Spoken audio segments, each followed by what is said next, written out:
नील और शनाया गौतम को गुस्से में देखते हुए बाहर चले गए। हॉल में सन्नाटा छा चुका था। गीता को अभी तक अपनी आंखों पर यकीन नहीं हो रहा था। वो मुस्कुराते हुए सोफे पर बैठ गई। गौतम, एक बार रूम में आओ, मुझे तुमसे कुछ जरूरी बात करनी है। ये बात सुनते ही गौतम अवनी के पीछे पीछे चला गया। गौतम, तुमने इस अपॉइंटमेंट लेटर के बारे में मुझे बताया क्यों नहीं? अवनी, मैंने झूठ बोला था। ये लेटर फेक है। मैंने same to same appointment letter की कॉपी बनवाई थी। क्या? अवनी अगले ही पल उस लेटर को ध्यान से पढ़ने लगी। थोड़ी देर पहले उसकी आंखों में जो खुशी छाई थी वो अब गायब हो चुकी थी। उसके पैरों तले जैसे जमीन ही खिसक गई थी। अवनी को अभी तक अपनी आंखों पर यकीन नहीं हो रहा था। आज अवतार का अपॉइंटमेंट लेटर उसके हाथ में था। साथ ही उसे यकीन नहीं हो रहा था कि गौतम उससे इतना बड़ा झूठ बोलेगा।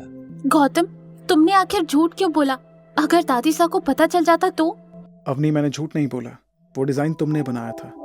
मैरियट के चेयरमैन ने डिजाइन के असली मालिक को बुलाया। झूठ तो दादीसा और नील ने बोला था, जिसकी वजह से आज वो इतनी डरी हुई है और यहाँ तुमसे मदद मांगने आई थी। मैं तो बस यही चाहता हूँ कि तुम्हें तुम्हारा हक मिले, बस।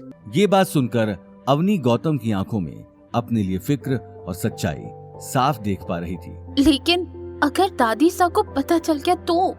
किसी को कुछ नहीं पता चलेगा अवनी। तुम तो मैरियट में भी काम करना डिजर्व करते हो। मैं तो बस दादीसा को ये याद दिलाना चाह रहा था। अवनी आगे कुछ कह नहीं पाई और लेटर को देखने लगी। आखिर जिस दिन का इंतजार था वो उसके सामने था और गौतम आज भी उसके हर कदम में साथ था। उसका सारा गुस्सा एक ही पल में गायब हो चुका था। अगले दिन अवनी गौतम के साथ मैरियट जाने के लिए निकल गई। दादीसा ने सुबह ही कॉल करके उसे टाइम पर आने को कह दिया था। दादीसा कॉन्ट्रैक्ट साइन होने में किसी भी तरह की गलती नहीं करना चाहती थी। कार से जाते हुए अवनी एक टक बाहर देख रही थी। आज जोधपुर की हवाओं में उसे एक अलग सी कशिश दिखाई दे रही थी। देखते ही देखते गौतम ने कार पार्किंग में लगा दी और अवनी के साथ बिल्डिंग के अंदर चला गया। ऑफिस के अंदर पहुंचते ही सभी लोग मुस्कुराते हुए अवनी को देख रहे थे।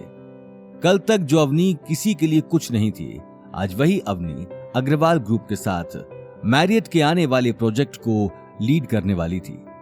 सभी लोगों की आंखों में अब उसके लिए इज्जत साफ दिखाई दे रही थी। देखते ही देखते अवनी और गौतम सीधे अभिनव के कैबिन में चले गए। अभिनव उन दोनों को देखते ही सकपकाकर कुर्सी से उठकर खड़ा हो गया। आज उसके सामने कोई मामूली डिजाइनर नहीं, मैरियट की मालकिन खड़ी थी। गौतम ने आंखों के इशारे से ही अभिनव को आगे काम करने को कह दिया। वहीं दादीसा और नील भी कैबिन में बैठे थे। आखिरकार आज मैरियट के साथ बहुत बड़ी डील साइन होने जा रही थी। प्लीज कम, आइए आइए आइए। अभिनव उसे देखते ही चेयर से खड़ा हो गया। अवनी की खातिरदारी में वो किसी तरह की कमी नहीं रखना चाहता था। अवनी अगले ही पल गायत्री देवी को देखते हुए कुर्सी पर बैठ गई। मिस अवनी, मैंने डॉक्यूमेंट्स रेडी करवा लिए हैं, बस आपके साइन करने की देर है। ये बात कहते हुए अभिनव ने डॉक्यूमेंट्स फाइल अवनी के सामने रख दी। नील और शनाया गुस्से में उस फाइल को देखने लगे, लेकिन अवनी ने बिना किसी पर ध्यान दिए फाइल पर साइन करना शुरू कर दिया। लेकिन सर, वो डिजाइन जो... जी, मुझे पता चल गया है कि वो डिजाइन आपने बनाया था और आपको हमारी और बाकी लोगों की वजह से इतनी सारी परेशानियों का सामना करना पड़ा। मैं कल खुद मीडिया में ये बात बता दूंगा और मैरियट का चेयरमैन होने के नाते मैं आपसे माफी मांगना चाहता हूँ। अवनी को अब तक अपनी आंखों पर यकीन नहीं हो रहा था। वहीं अभिनव अपनी बात कहते हुए गुस्से में गायत्री देवी और नील को देखने लगा। गायत्री देवी अब किसी से नजरें नहीं मिला पा रही थी। कुछ ही देर में अवनी ने सारे डॉक्यूमेंट साइन कर दिए। प्रोजेक्ट को लेकर डिटेल में बातचीत भी हो चुकी थी। अवनी की बातों में एक अलग ही तरह का जोश था। उसे अपने डिजाइन की छोटी से छोटी डिटेल्स अच्छे से पता थी।